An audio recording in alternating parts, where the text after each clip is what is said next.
那个女人被欺辱，浑身是血，蜷缩在地。丈夫得知后急忙赶来安慰，可她却趁丈夫不注意跳楼自杀，因为她觉得自己今生已经不干净了。男人见状悲痛欲绝，发誓要替妻子报仇雪恨，于是先给妻子处理后事，并买了一堆娃哈哈祭奠。这不是因为他抠门，而是妻子喜欢喝。喝完了我再去买。这时小弟来电说已经查到凶手的信息，男人便立刻前往月神殿召唤自己的部下。原来他本是统领万军的北凉王陈凡，只因10年前和妻子叶清婉相爱，所以才隐姓埋名过平凡生活。可眼下妻子被奸人所害，他也没必要再低调了，于是拔出尘封许久的北凉战旗，重登帝都。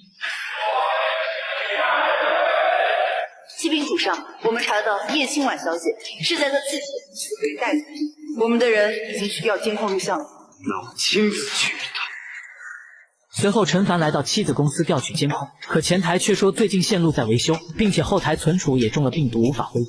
陈凡当即明白他是在隐瞒真相，正要开喷，却发现公司老板迈着嚣张的步伐走过来。谁给你的盘子，让你隐瞒真相？我劝你一句话，这个案子别再纠缠着不放。再说了，你老婆死了，那不是一件好事吗？我可是给了你200万，能找多少个漂亮妹妹还不爽吗？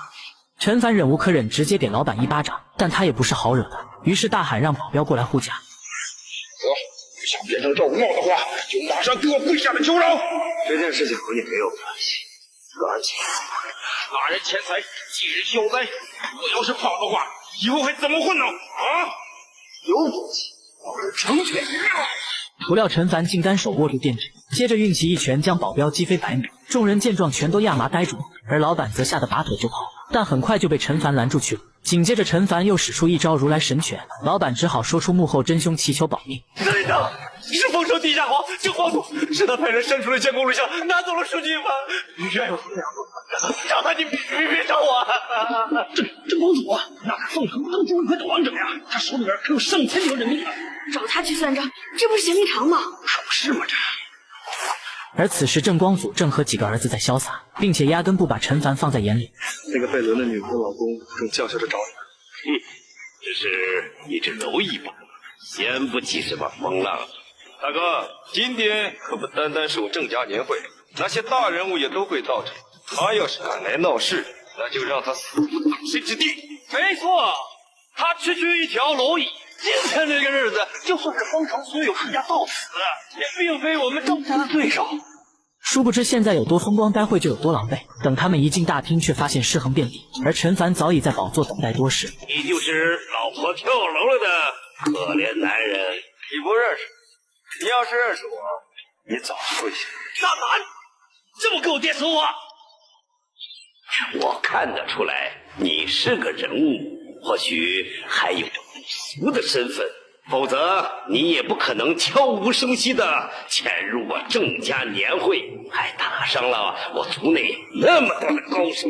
至于我的身份嘛，你可能不了解。年轻人，你眼界毕竟有限，不明白这个世界真正的运行规则，不知道这个世界真正的掌权者。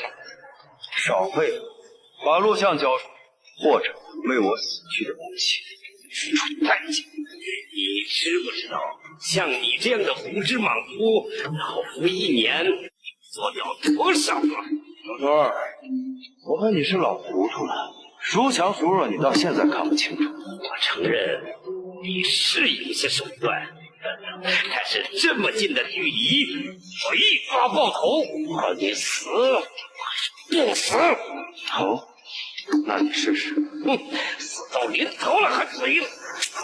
没想到枪里没有子弹，老郑顿时懵逼了。但他早就安排了4大金刚在此护法，于是警告陈凡快点下跪求饶，不然等下尸骨无存。但陈凡却嘲笑4只蚂蚱而已，不足为惧。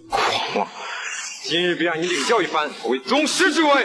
少废，一起上吧。好，我一起上。